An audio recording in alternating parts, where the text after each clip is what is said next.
Hello everyone, it's Esmira from Gajar Academy. Bugün sizinle used to, get used to ve to be used to qrammatikası haqqında danışacağıq.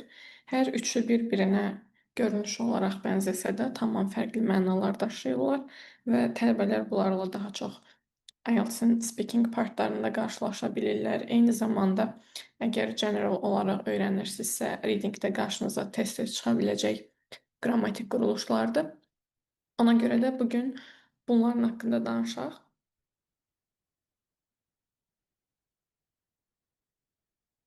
İlk öncə başlayaq used to haqqında danışmağa. Used to-nun nə olduğunu müəyyənləşdirək.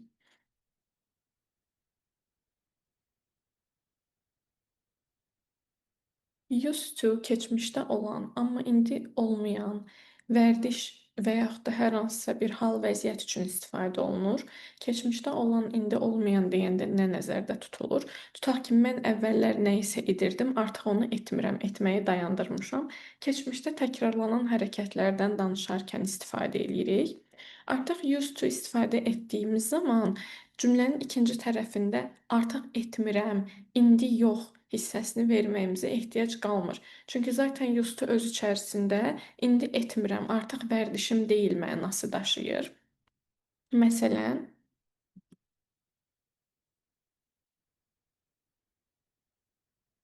I used to live in Baku. Mən əvvəllər Bakıda yaşayırdım.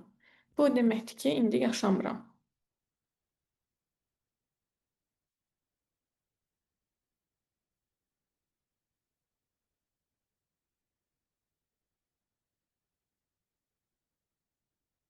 Bu cümləyə ikinci tərəf əlavə eləməyə ingilis dilində artıq yaşamıram hissəsi verməyə ehtiyacımız yoxdur. Çünki used to artıq köhnə vərdişimiz olduğu, əvvəllər təkrarlanan hal vəziyyət olduğunu bildirir. Gördüyünüz kimi used to-dan sonra gətirib feilin birinci formasını, yəni əsas formasını istifadə edirik. Məstər şəklində belə deyə istifadə edirik. Used to bir birləşmədir, bir-birindən ayrılmır. Ona görə də to-nu atmağa çalışmayın. Bu bütövlükdə bir birləşmədir. Anlayacağınız üzrə used to-nu indiki zaman üçün istifadə edə bilmirik.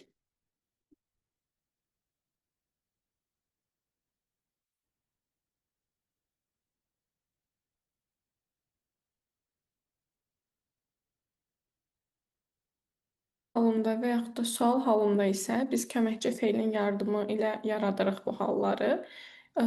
Keçmiş zamanın köməkçi feili sual və inkarda did olduğuna görə inkar yaratmaq istəyərkən didn't use to istifadə edirik. Məsələn, she didn't use to drink coffee every day.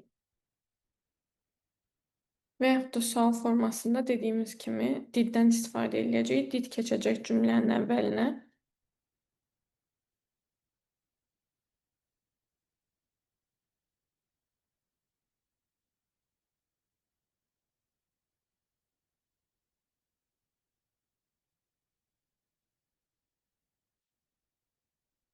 Formada istifadə olunacaq.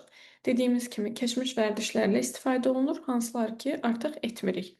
Və keçmiş vəziyyətlərlə istifadə olunur, hansılar ki artıq mövcud deyil, real deyil. Burada frequency adverb olaraq, yəni tezliyi bildirən zərfliklər olaraq istifadə edə bilərik. Always-dən, usually-dən və often-dən və s.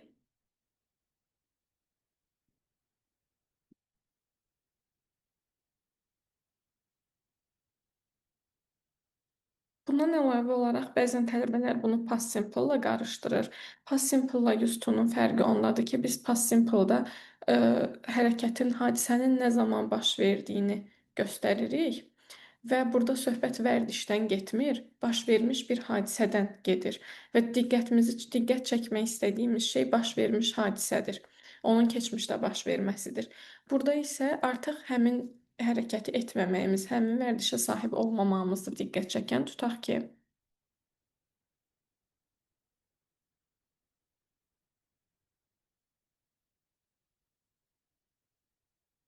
Keçən həftə mən dostumu gördüm, dostumla görüşdüm. Biz bunu used to ilə istifadə edə bilmərik. Çünki ortada keçmişə aid olan bir vərdiş yoxdur. Keçmiş zamanda baş tutmuş, baş vermiş bir hərəkətdən gedir söhbət konkret olaraq.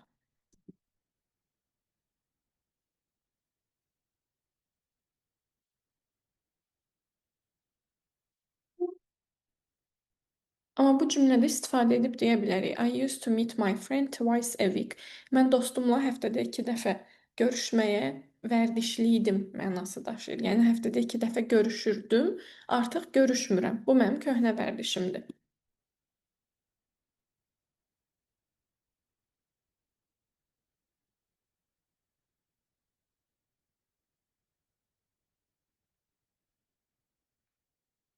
Növbəti olaraq biz danışacağıq to be used to haqqında.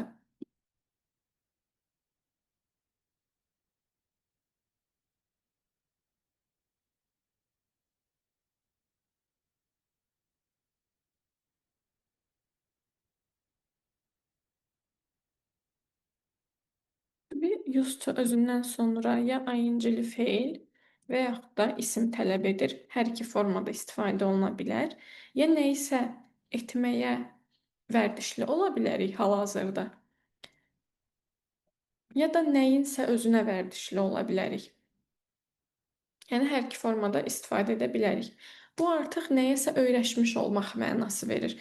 Artıq vərdişimizi tərk etdiyimiz, həmin şeyi etmədiyimiz mənasına yox, artıq həmin şeyə öyrəşmiş olmaq mənasını verir. Həm keçmiş, həm indiki, həm də gələcək zamanda istifadə oluna bilər.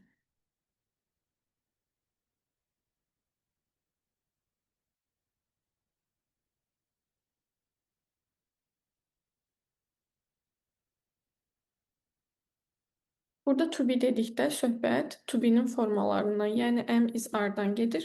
Yəni ilk tərəfi am, is, are üçündən biri ilə ifadə edəcəyik.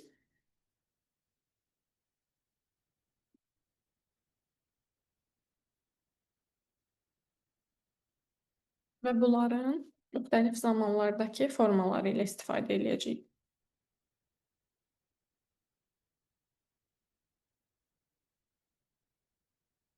Və sair. Dediyimiz kimi ikinci tərəfdə də ya ing-li feil, ya da isim gələ bilər. Bu mənanı daşıyır ki, nəsə artıq mənim üçün normaldır, çətin deyil, mən buna öyrəşmişəm. Məsələn, mən tez durmağa öyrəşmişəm. I am used to waking up early. Və yaxud da she is used to cold weather. O soyuq havaya öyrəşib. Bunların hər birində hər hansısa vərdişdən imtina etmək mənası yoxdur. Həmin şeyin insanlar üçün normal olduğu mənasını daşıyır, çətin olmadığı mənasını daşıyır.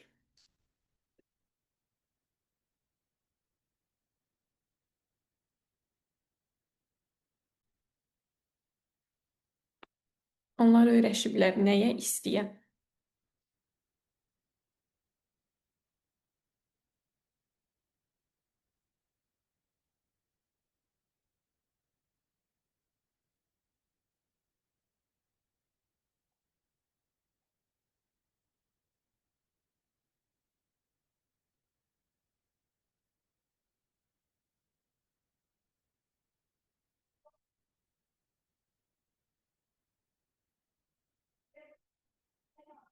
Bir də biz sonuncu olaraq danışacağıq get used to haqqında. Get used to-nun digərlərindən fərqi nədir? Get used to da özündən sonra isim və yaxud da feil üstəgəl ing tələb edir. Get used to nəyəsə öyrəşmə prosesi üçün istifadə olunur. Yəni hələ tam öyrəşməmişəm, mənə zaman lazımdır, amma artıq bu prosesin içərisindəyəm. Bu da üç formada istifadə oluna bilər. Ya get deyə bilərik, ya got deyə bilərik, ya da will get deyə bilərik. Was used to. Digər tərəfdə də dediyimiz kimi ya noun gələcək, ya da fail plus ing gələcək. Yəni yavaş-yavaş öyrəşmək mənası daşıyır, yavaş-yavaş vərdiş qazanmaq mənası daşıyır.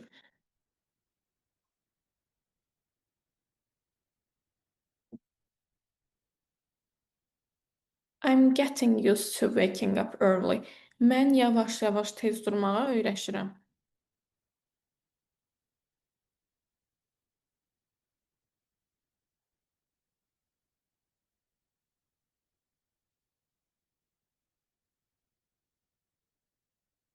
Və ya she got used to living alone.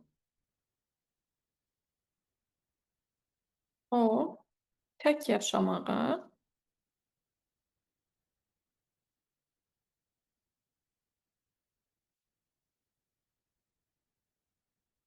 öyrəşdi. Gördüyünüz kimi fərqli zaman növündə də istifadə edə bilirik. Və yaxud da you will get used to this job. Sən bu işə yavaş-yavaş öyrəşəcəksən.